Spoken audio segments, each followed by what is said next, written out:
When people first began staring up at the sky, the first question that came to mind was, are we alone in the universe? Well, we might not know the answer to that, but we do have other planets as well. But did you notice that our universe is now officially overflowing with strange new things? What are those strange things? Are NASA's scientists on the verge of discovering the strange things around the sun? Let us look at our video to obtain answers to all of your questions. We are fortunate to use advanced telescopes and other equipment to assist us in making more accurate observations. Scientists recently developed and launched a probe on its first visit to the sun in human history. So, how near did it get to the spaceship? What did it discover? And why didn't it melt? Prepare to be surprised. There are a few secrets about our nearby star. As we all know, there would be no life on Earth if the sun did not exist. However, this massive ball of fire represents a hazard to us.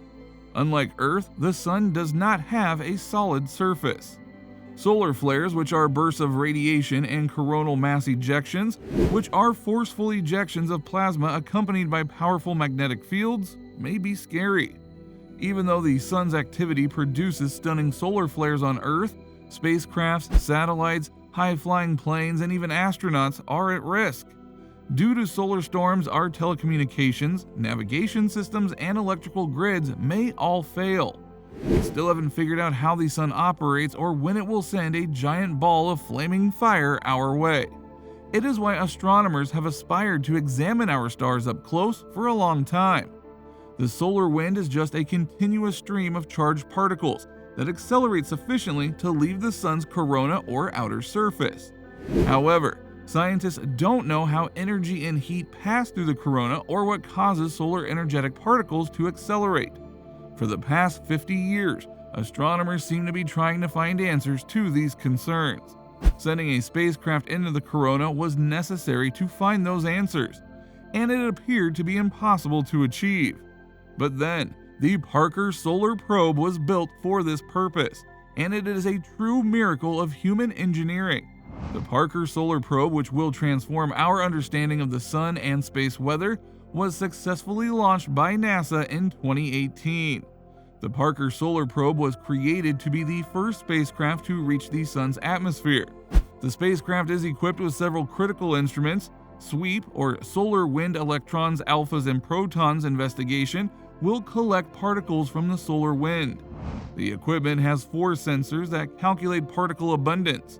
WHISPER, or Wide Field Imager for Solar Probe Plus, is a telescope that can take 3D photos of our star's corona and any structures that pass it. The Integrated Science Investigation of the Sun ISOIS is another weapon in Parker's arsenal. It consists of 2 independent instruments, each with a different range of energy. The sensor can weigh highly energetic heavy ions, electrons, and protons as they travel through the sun's atmosphere. Finally, the Parker Solar Probe, which is made up of magnetometers and electric field antennas, will employ the Electromagnetic Fields Investigation Instrument to study magnetic fields, radio emissions, and the density of the sun's corona. But how does the Parker Solar Probe approach our star so closely without melting? The probe and its equipment have a highly reflective coating and a shield facing the sun to investigate it under harsh conditions.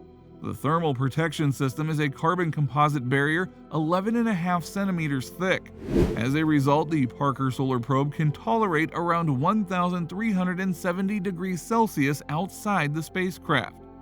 Even though this may not provide sufficient protection, the density of the sun's corona is low and only a few particles impact the probe.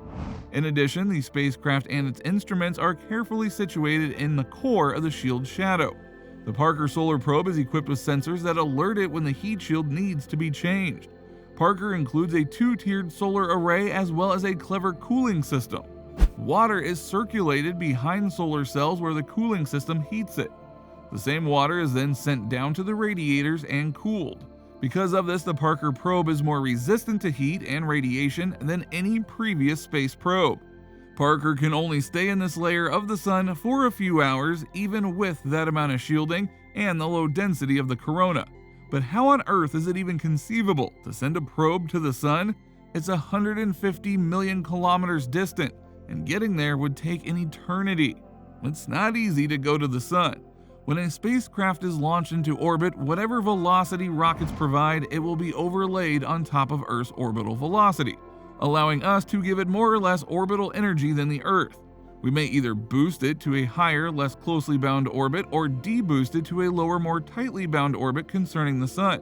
Most space probe missions rely on planetary gravity to speed spacecraft and provide them with additional orbital energy. Scientists had to do the exact reverse with Parker, causing it to lose orbital energy. To reach this close to the sun, the Parker Solar Probe needed multiple slingshot orbits, including Earth, Mercury, and principally Venus. And the probe takes up an incredible amount of speed as it travels around the sun. It's known as a gravity assist, and it helps Parker's orbit around the sun shrink and bring its perihelion closer to the sun by around 6.4 million kilometers.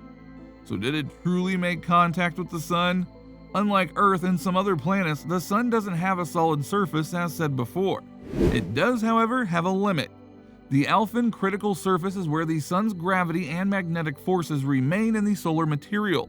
According to scientists' estimations, it should be somewhere between 10 and 20 solar radii from the sun's surface, around 7 to 13.8 million kilometers. As per experts, it is thought to be the border of our star. The spacecraft's distance from the sun shrank with each gravitational movement. Astronomers looked for signals that the Parker Solar Probe had reached the crucial surface as it did so. So when NASA's spacecraft arrived at its target, what happened?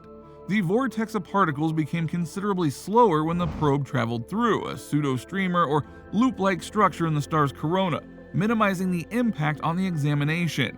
It meant that the magnetic fields were strong enough in that area to prevent particles from escaping. Parker was inside the Alphen critical surface as evidenced by this. After then, the spacecraft captured a video of coronal streamers passing by. It was the first time scientists could get a closer look at these mystery particles. Based on the data acquired by the probe, switchbacks or zigzag patterns in the solar wind are prevalent close to our star. Previously, astronomers assumed that these zigzag formations were a rare occurrence exclusively near the sun's poles. However, the spacecraft assisted scientists in concluding that these formations are everywhere and originate on the solar surface. Parker also determined that the critical surface was 18.8 solar radii away from the sun's surface, and it took 8 flybys and more than 3 years to get there. Parker's finding was not the only one that piqued scientists' interest. Several flybys near Venus have increased the possibilities to examine the scorching planet. Until recently, astronomers had no idea what the planet's surface looked like. It is usually shrouded in dense clouds. As a result, large portions of the visible light emitted by Venus's surface are obscured. Parker was able to catch not just the atmosphere of our sun, but also the surface of Venus from space. Parker's wide-field camera captured photographs of the whole night side in visible spectrum wavelengths throughout its flybys. Scientists observed Venus's surface from space at visible wavelengths for the first time. Even at night, the planet's surface temperature is around 475 degrees Celsius. It was so hot that the stony surface was shimmering. The spacecraft has reached the sun at 8.5 million kilometers. The previous record was achieved in 1976 by the Helios 2 spacecraft, which traveled 43.5 million kilometers. Parker is also smashing world speed records in space. On one of its approaches, it was reaching around 700,000 kilometers per hour. Parker could go from Philadelphia to Washington, D.C. in less than a second, or from New York to Tokyo in less than a minute at that pace. As a result, it is the fastest human-made object ever.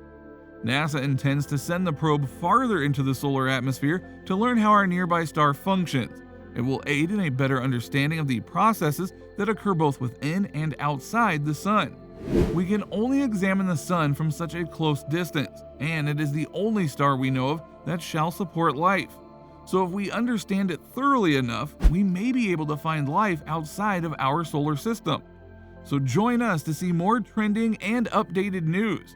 Don't forget to like this video if you enjoyed it. Press that subscribe button for more content like this.